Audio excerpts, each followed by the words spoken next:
Yesu asifiwe. Karibu tena katika mwendelezo wetu wa mafundisho ya neno la Mungu. Leo tena tunaangalia kitabu kile cha Ezekieli sura ya 18 mstari wa 24. Kwa Biblia inasema, bali mwenye haki atakapogairi na kuiacha haki yake na kutenda uovu na kufanya machukizo yote kama yale afanyayo mtu mwovu, je, ataishi? Katika matendo yake yote ya haki aliyoyatenda halitakumbukwa hata mojawapo. Katika kosa lile alilolikosa, nao katika dhambi yake aliyoitenda atakufa.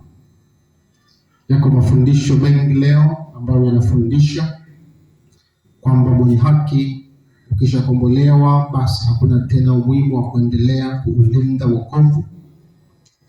Fundisho hilo la kishetani linasema kwamba ukishakombolewa basi wewe umepewa tiketi moja kwa moja ya kwenda mbinguni. Haijalishi tena utaishi maisha ya namna gani, hata kama utaishi maisha ya uovu.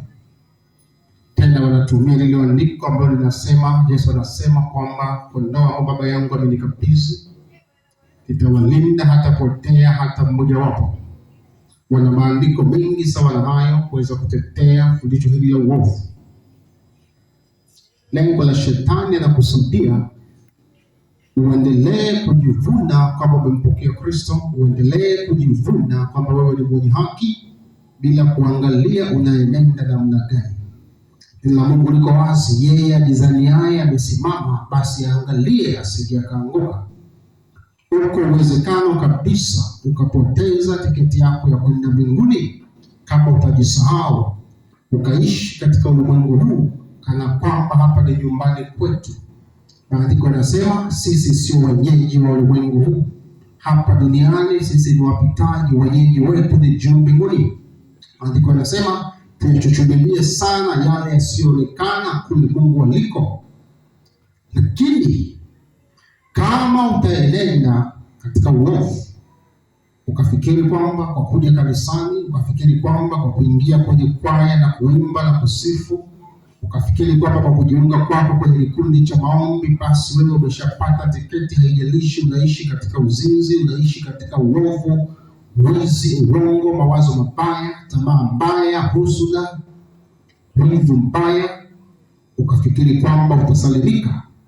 Neno la Mungu kwenye Ezekieli hii 18:24 inaeleza wazi kwamba mwenye haki atakapogairi na kuiacha haki yake. Unaona wazi huyu mtu ni mwenye haki tayari, amekombolewa na Kristo, lakini afika hatua anagairi, anaiacha haki yake, anakwenda katika maovu, anaanza kuenenda kwa kuifuatisha namna ya dunia hii. Neno la Mungu linauliza, je, ataishi? Huyu mwenye haki anapogairi na kuiacha haki yake na kufanya machukizo kama wafanyao wapagani wengine, je, ataishi? Biblia inasema hapana, kwa mtu hataishi. Badala yake, katika yale matendo yake mema yote aliyoyafanya katika haki yake, halitakumbukwa hata jambo moja. Na hapa ndipo mahali penye kutisha kweli kweli, kwa sababu kama umemtumikia Mungu kwa muda mrefu, alafu leo unaiacha haki yako na kwenda katika maovu, kushikamana na makahaba, kushikamana na uovu wa kila namna, Biblia iko wazi, matendo yako yote ya haki uliyoyatenda huko nyuma halitakumbukwa hata moja wapo.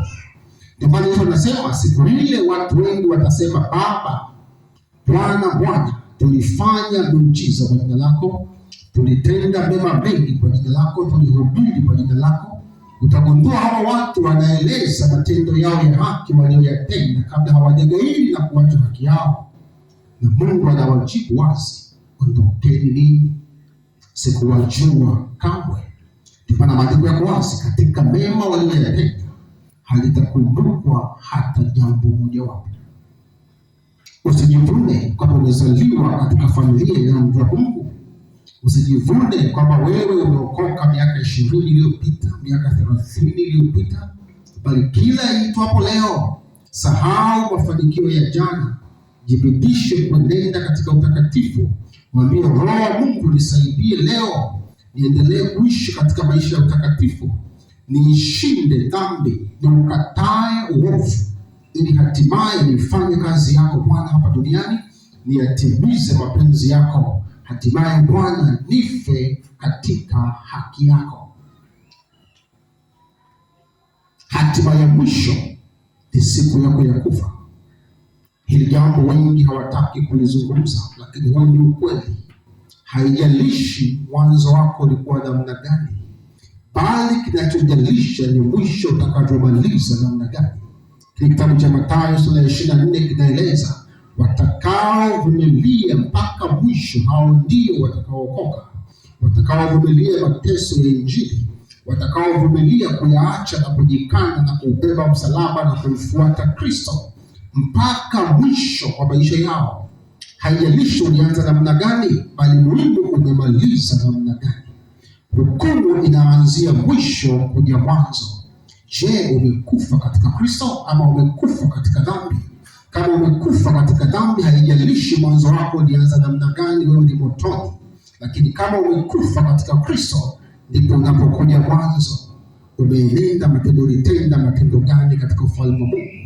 Ulileta matunda gani katika shamba la Kristo Yesu? Na hapo ndipo utakapovikwa taji yenye kung'aa na utukufu utamrudia Kristo Yesu. Mungu akubariki sana. Amen.